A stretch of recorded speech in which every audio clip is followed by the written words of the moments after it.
So I wanted to end off with something that won't divide anyone at all, and that is the January 6th Capitol riots. Definitely will not make people feel one way or the other. But you were there at the Capitol the day of January 6th. I heard you say that it was like watching a scene from Braveheart.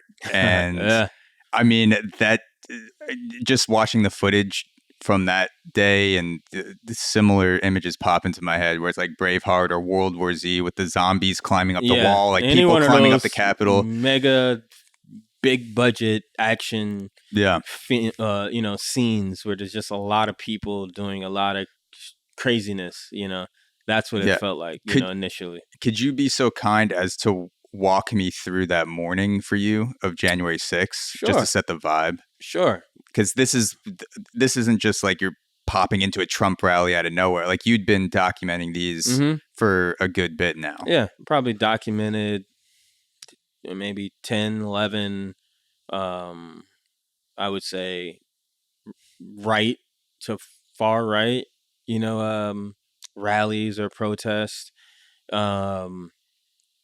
So I thought about going to this one. The one on January 6th, because I miss Trump's two previous rallies in DC. But I thought this one, I was like, this is going to be one of his last hurrahs and big moments before he's, out of office. So why not go? Why not try to get a press pass? So got approved, woke up, drove down to DC, woke up at like 6 o'clock in the morning because we had to go get searched by the Secret Service. They check your bags. I felt like it took forever. It was early in the morning. It was very cold. And then you're in, and I'm just like, wow, this is what it feels like, huh? Like first time, having a White House credential and all that stuff. Wow, this is pretty cool. Little old me, I'm looking at everyone else and, they work for CNN, Fox, all these news organizations. And here I am, just me, So it was, it felt like an honor, to be in the presence of, all of these different photographers that have worked their butts off to get to where they are today. And me taking a different route to get here as well, to the same situation. So, shout out to all the photojournalists and journalists that, took the traditional route to get to where they are. So, that day started, it was fine. It was, people talking, there's speeches, there's all this, regular stuff for, a situation like that, or for any rally, or, it was pretty normal.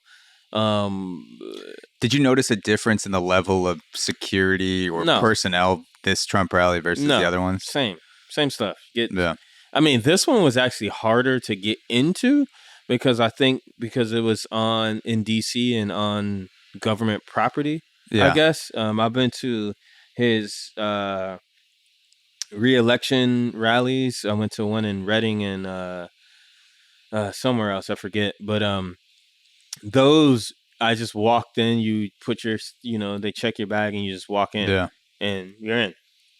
You're taking photos, no problem.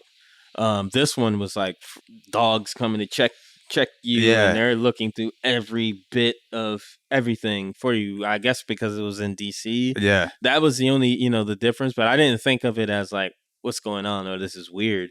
I didn't. There wasn't any extra security. What I noticed that there was, like, where is everyone? As I started to walk towards the Capitol, but I was like, wait, there's no police here? This is like Capitol Police. Like once you got past the I didn't see any barrier to get in, there was just to get people, into the actual like once you got through the dog sniffing and the metal detector. I mean, there was some security, but you didn't see much. But I'm talking about when we left. When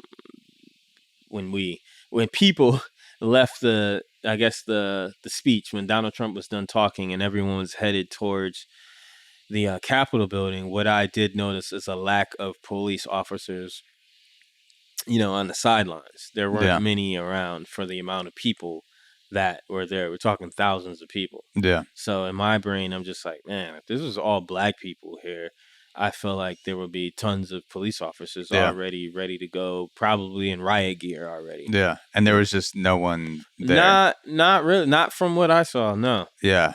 So you've also said that everyone wanted to talk that day on January 6th. Like, people were very chatty. Yes. Do you have any conversations that stick out to you, or interactions from people you spoke to that day? Yeah, there's a black kid from down around that Princess George County, I believe it's called. And I saw him. He had on a MAGA hat and he had dreads and The one, yeah, MAGA, like the dreads were very tall. Yeah. Gotcha. He looks way too chill to be at a MAGA rally. I thought so. So I initially I took his photo and then I walked away because it's like so much going on, and maybe about like maybe 5 minutes, because slow moving. There's so much. Like, I'm just taking snaps, taking my time, documenting it all. I didn't really have a goal besides to get to where everyone was going, but I didn't think that people were, going to get in.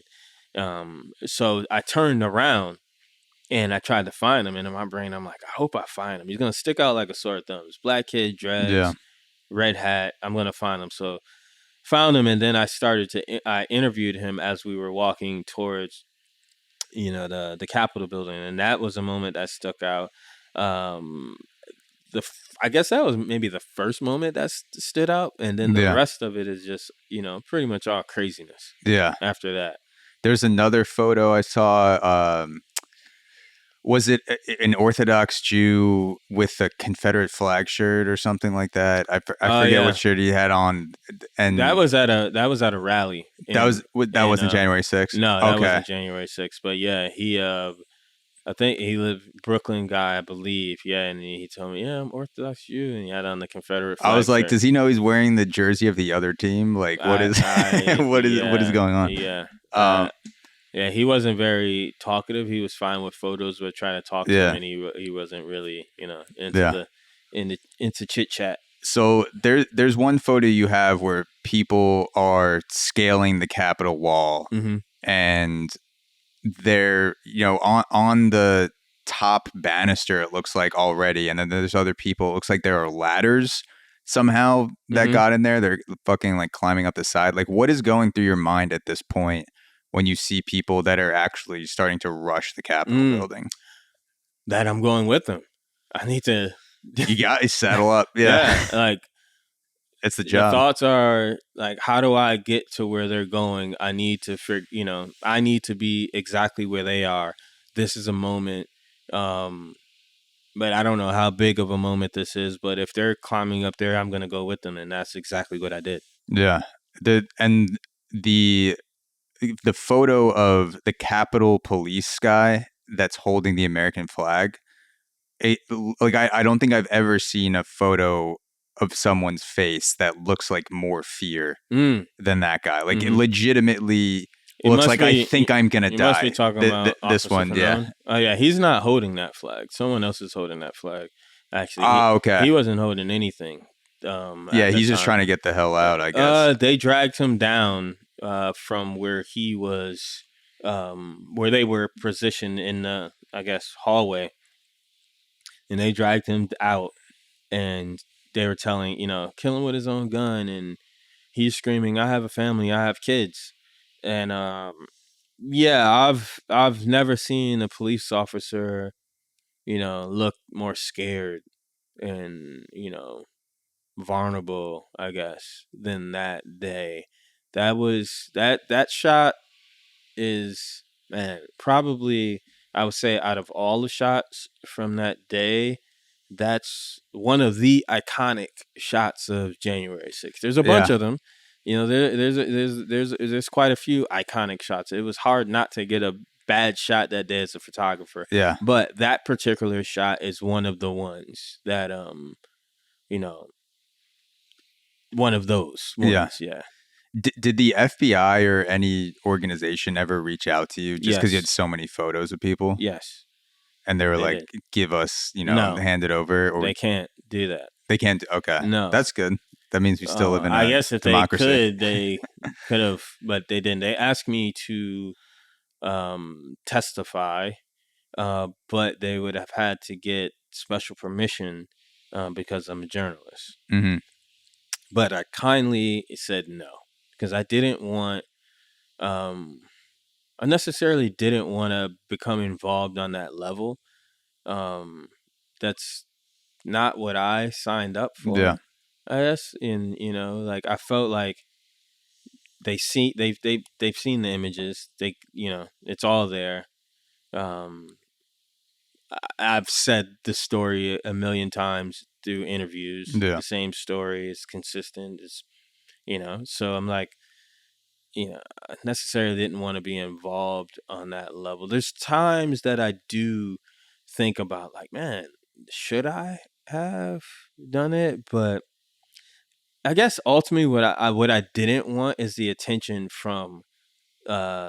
At that time, I didn't want the attention from the MAGA folks. I just felt Yeah. like, I didn't want to be vetted. I didn't want people trying to come find me because of my personal opinion on it or me telling the truth from my perspective of what I saw Yeah. that day. I felt like, the interviews that I did, the photos that I did, and if you go to where I published the photos, I wasn't talking shit about it. I've treated that situation the same as I treated any other protest or whatever publicly. But when I speak about it, yeah, it's a scary day. Yeah, Yeah. it's pretty fucked up that, Yeah. what happened. It's embarrassing, that Yeah. what happened. Is that the highest level of danger you've ever felt where Mm, you were like like you're taking pictures of people who look like they think they are going to die? Did you ever turn that back on yourself or like, shit, what yeah. if people try to fucking do the same shit to me? Oh, absolutely. Like it was scary on that aspect of, I tell people this all the time when I speak about this. Like, do I think that everyone there was a racist and would harm me if given chance to, or would say something to me? No, I don't think that. I don't think everyone, but do I think that there's a lot of people there that if they could do some harm to me and get away with it, particularly on that day, maybe, Yeah. chances are the answer is yes. Um, so I always, when I'm at those events in general, I have, that thought process in my head. You got to keep your head on a swivel. I understand that it's not always going to be safe for me in these environments, but part of that is what draws me to it because I know that it can be dangerous. Yeah. I know that, that I might strike gold and talk to someone that is absolutely like, no, I don't like black people. And, Yeah. but it's willing to converse with me. Mm-hmm. And that to me is appealing because I get to ask them, what did I do to you? Like, Yeah. why don't you like me? We don't even know each other. Yeah. You know what I'm saying? So we could have possibly a dialogue. I know this is going to, me talking to this person isn't going to, eradicate racism, in this whatever 5-minute conversation that I'm going to have with this person. But at the same time, if I can, talk to this person and also while documenting, I can create, this amazing piece of content and create, commentary that goes along with it, which, a lot of times with my work that I publish, that's what happened. A lot of people, use the opportunity to speak Yeah. on the topics and try to decipher, the photography and also sometimes the interviews of what people are thinking and what Yeah. they're not thinking. That's got to be a surreal experience for a racist who's used to just tweeting out racist things Mm-hmm. or talking amongst other people who are racist when he confronts someone who's in the group that he hates and they're just like, why you hate me? Like, Yes. and they have to sit in that moment and give Yeah, give an answer. I whatever their racist way of thinking is, they have to yeah, confront that. it's tough because I've had a couple of those situations occur, and it's sometimes it's not even from white people. It's been an instance where it's a black man and it's on some self hate type of shit where it's like, why do you hate me because I'm not like you, Mm. just because I don't think like you, you know what I mean? So it's like, why? And we're having this discussion, and in this discussion, and afterwards, the weeks after, I took it as a a lesson plan, a journey of like, again, learning on the job of how to be a journalist and how to be a Yeah. photojournalist. And I knew like, oh, I don't want to do this gotcha shit.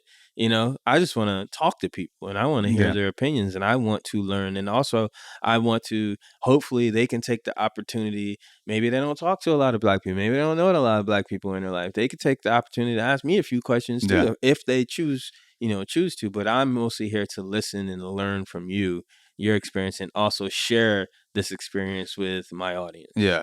Was there ever a point where you felt like you were starting to get pushed inside the Capitol, or once you got to the steps and saw people scaling it, you were like, fuck this, like, this is as far as I'm going? No one, there wasn't any pushing from where I was. I was maybe 10 feet away, something like that.